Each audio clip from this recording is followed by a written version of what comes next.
UP में universities और colleges में यूपी सरकार ने ड्रेस कोड लागू करने का बड़ा फैसला लिया, लेकिन अब इस फैसले को कुछ मुस्लिम नेता मजहबी चश्मे से देख रहे हैं। एआईएमआईएम के एक नेता का तो यहां तक कहना है कि यह फैसला बुर्का और नकाब पहनने वाली छात्राओं के खिलाफ है। हालांकि सरकार का कहना है कि इस फैसले से सब एक समान दिखेंगे और भेदभाव नहीं होगा। ऐसे में सवाल यह है कि फिर भाईजान को इस फैसले में खोट क्यों नजर आ रही है। करेंगे इसी पर बड़ी बहस। हमारे साथ खास मेहमानों का खास पैनल है, हमारे साथ जनता भी है, लेकिन सबसे पहले एक रिपोर्ट देखिए।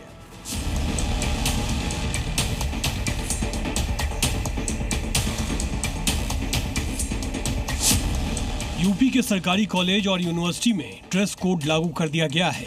राज्यपाल के आदेश के बाद सूबे के विश्वविद्यालयों और महाविद्यालयों में यूनिफॉर्म को अनिवार्य कर दिया गया है, जिसका मतलब ये है कि स्कूलों की तरह कॉलेज और यूनिवर्सिटी के छात्र छात्राएं शिक्षण संस्थानों की तरफ से तय की गई यूनिफॉर्म में नजर आएंगे।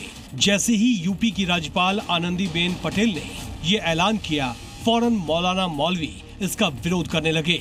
इस फैसले को मजहबी तराजू में तोलने लगे। मेरे ख्याल से इसमें ड्रेस कोड का भी ख्याल रखा जाए और जो उलमाए किराम है, जो और भी धर्म गुरु हैं और जो छात्र छात्राएं हैं, उनकी एक मीटिंग करके इसमें एक फैसला लिया जाए कि क्या ड्रेस कोड ठीक रहेगी। राज्यपाल के निर्देश के बाद यूपी के सभी उच्च शिक्षण संस्थान अपने स्तर पर यूनिफॉर्म के रंग, पैटर्न और इसे लागू करने की समय सीमा का खाका तैयार करने में जुट गए। फिलहाल प्रदेश के कुछ महिला कॉलेजेस और सेल्फ फाइनेंस कोर्सेज में भी ड्रेस कोड लागू है, लेकिन अब इसे व्यापक स्तर पर लागू करने की तैयारी हो रही है। ब्यूरो रिपोर्ट, जी मीडिया।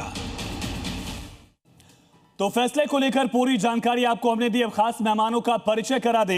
हमारे साथ मुमताज आलम रिजवी साहब हैं, इस्लामिक स्कॉलर हैं, अमन गिरी महाराज जी हैं, जाकिया खान जी हैं, सोशल एक्टिविस्ट, आदिति जैन जी हैं, एजुकेशनिस्ट, सबनम खान जी सोशल एक्टिविस्ट, और नफीस अंसारी साहब पॉलिटिकल एनालिस्ट हमारे साथ ऑनलाइन जुड़ चुके हैं। आप सभी का बहुत स्वागत है। मुमताज जी, पहला सवाल आपसे ही, आखिर यूनिफॉर्म को लेकर इतना आप लोग दहशत भरी नजरों से क्यों सुनने देखने लगते हैं इस एक शब्द को ही?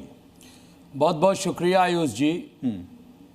कहीं कोई दहशत नहीं है, कोई शिकायत नहीं है। हमेशा से स्कूलों में, कॉलेजेस में ड्रेसेस रहे हैं, तो कोई सवाल नहीं उठा रहा है। कुछ लोग सियासत कर रहे होंगे, वो सवाल उठा रहे हैं। यूनिवर्सिटी की जहाँ तक बात है, यूनिवर्सिटी हम भी इलाहाबाद यूनिवर्सिटी के भी पढ़े और दिल्ली यूनिवर्सिटी में भी हमने पढ़ाई की है, एमफिल, पीएचडी, बीए में सब हमारी यूनिवर्सिटी से। हम कभी ड्रेस पहन के नहीं गए हैं। तो अब जेनजी किस तरह से इसको सोचेगी, कैसे वो जवाब देगी, ये उसका मसला है। और मैं समझता हूँ कि आज के नौजवान बहुत अच्छे तरीके से चीज़ों को समझते हैं। हमें बीच में पढ़ने की ज़रूरत नहीं, हमें किसी तरह की कोई शिकायत नहीं है। हुकूमत को लगता है कि नहीं, आज उनको बहुत ठीक लग रहा है कि ड्रेस कोड होना चाहिए। ठीक है, नौजवान उसको फैसला करेंगे कि क्या ठीक है क्या नहीं ठीक है। उसमें मजहबी या धार्मिक कोई मामला है ही नहीं। इसको धर्म के नज़रिए से देखना ही नहीं चाहिए। ये एडमिनिस्ट्रेशन का फैसला है, वो फैसला ले रही है। ठीक है, जाकिया खान जी, क्या इसमें बुर्का हिजाब को लेकर कोई डर है या कोई जिक्र आपको लगा जिसकी वजह से कुछ लोग इसका विरोध कर रहे हैं? देखिए, ड्रेस कोड तो एक तरह से, अगर बीइंग ए सोशल एक्टिविस्ट आप पूछिए कि क्या इसका मायने रखता है। जहाँ पे आज शॉर्ट जीन्स पहन के लोग आ रहे हैं, अपने मिनीज पहन के चले जा रहे हैं, वहाँ पे एक ड्रेस कोड लागू करना एक यूनिफॉर्मिटी तो लाता है। और ये एक जो चलन होती है अपने आप को अलग सा दिखाने की, वो चलन को भी ख़त्म करता है। कहीं ना कहीं ये एक जो रेस लग जाती है कि आज हम ये खरीद रहे हैं, जिसके लिए परिवार को काफ़ी सारी परेशानियाँ भी झेलनी पड़ती हैं कि एक तरफ आप उनके स्कूलिंग का फी दे रहे हैं, दूसरी तरफ आप उनके ड्रेस मेंटेनेंस का फी दे रहे हैं। तो वो चीज़ बिल्कुल ठीक होती है। लेकिन यहाँ पे जो अभी बात आ रही है, ये बात यहाँ पे सिर्फ ड्रेस कोड तक नहीं रह रही है। यहाँ पे बात आ रही है हिजाब और नकाब पे।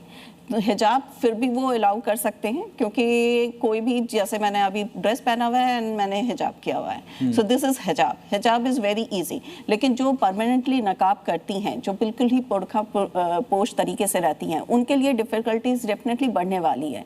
और उनके लिए मुझे लगता है हमारे आइन को कुछ ना कुछ सोल्यूशन निकालना चाहिए, क्योंकि आज वो बुर्का नहीं पहन रही।